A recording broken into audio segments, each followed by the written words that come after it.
Hello guys, welcome back to our channel. Actually मी तुम्हाला माझ्या लाईफचे किस्से, माझा एक्सपिरियन्स शेअर करत आहे. कारण काही लोकांना सिंगल मॉम म्हटलं ना की त्यांच्यासमोर खूप प्रश्नचिन्ह तयार होतात. पण त्यांच्या प्रश्नांचीच उत्तरं द्यायला मी माझ्या लाईफची कहाणी सांगणार आहे.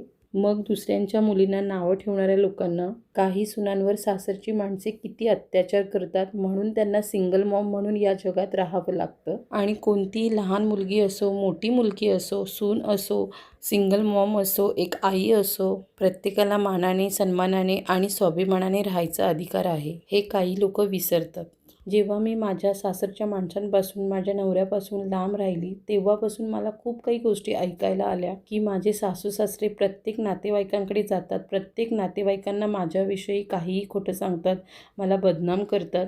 मी त्यांच्यापासून वेगळी झाली. मी त्यांचा विषय सोडून दिला होता. जे लोकांसमोर आपल्या मुलांना बदनाम करू शकतात, एका सुनेसमोर दुसऱ्या सुनेला बदनाम करू शकतात आणि असे खोटारडे सासू सासरे स्वतःच्या चुकांवर पांघरून घालण्यासाठी ते मलाही आता बदनाम करतायत. आणि हे सगळं माझ्या हस्बंडला कळत असून सुद्धा तो त्यांच्या चुकीच्या आईवडिलांना साथ देत आहे. मी सरळ रस्त्याने जाणारी मुलगी आहे. मला जेव्हापासून समजायला लागलं की लाईफ खूप सुंदर आहे आणि आपलं आयुष्य आपण खूप चांगल्या पद्धतीने आनंदाने जगलं पाहिजे, तर मी माझ्या मुलाला वेगळं घेऊन खूप सुखाने आणि आनंदाने जीवन जगत आहे.